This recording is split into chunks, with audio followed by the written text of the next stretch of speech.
Cherry White masayang-masaya na binisitang muli ang kanyang boyfriend na si Boy Tapang sa Cebu. Masayang-masaya sila sa wakas after 4 days ay nagkitang muli ang magkasintahan. Pero bago ang lahat ay dito inamin ni Boy Tapang na kabadong-kabado siya kasi nga napakahirap pala ng long distance relationship o yung tinatawag na LDR. Ayon pa kay Boy Tapang, ganito pala yung nararamdaman ng LDR kasi nga hindi mo alam kung ano yung gagawin mo pa kahit ano na lang ay naiisip mo.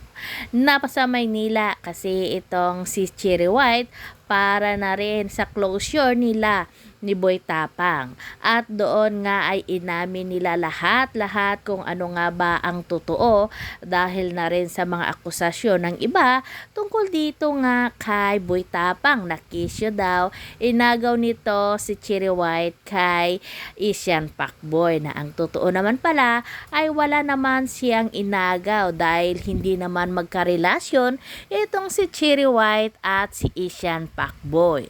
Kaya nga totoo yung mga sinasabi ni Boy Tapang na hindi naman siya ganong klaseng tao.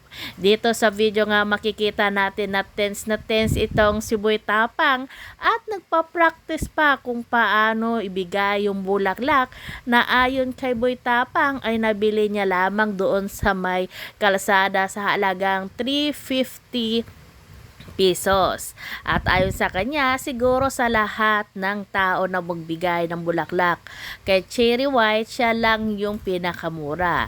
At least yung mura daw ay fresh na fresh at syempre may kasamang pagmamahalan. Ayan, kitang-kita natin na miss na nga ni Boy Tapang itong si Cherry White at yun nga nagkalaglaga na ang kanyang inumin.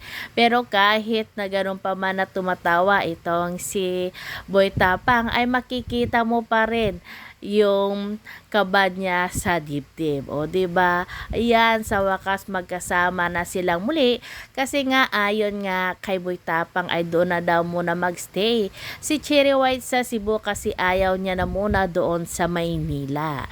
Maganda naman talaga doon sa Cebu kasi nakapunta na tayo doon. Napakalinis ng lugar nila at napakalawak ng mga daan nila. Ayan, kitang-kita natin na napaka-sweet ni Boy Tapang at syempre hindi maiwasan na magpa-picture ang mga idol sa mga idol nila, yung mga fans ni Boy Tapang at ni Cherry White. Syempre game na game naman yung dalawa pero pagkatapos ayan kitang-kita mo na parang in love talaga yung dalawa na to.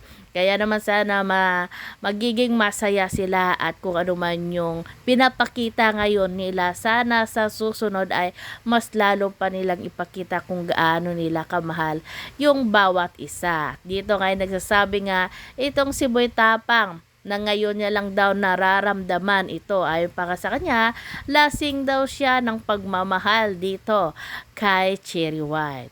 Kaya itong Boy Tapang na to, ngayon lang natin nakikita or nakita na takot na takot or kinakabahan sa muli nilang pagkikita ng kanyang pinakamamahal na Cherry White. Kaya aabangan na lang natin kung ano pa yung mga adventure na gagawin nilang dalawa dito sa Cebu. Sigurado na meron na naman tayong kakaabangang kakaiba.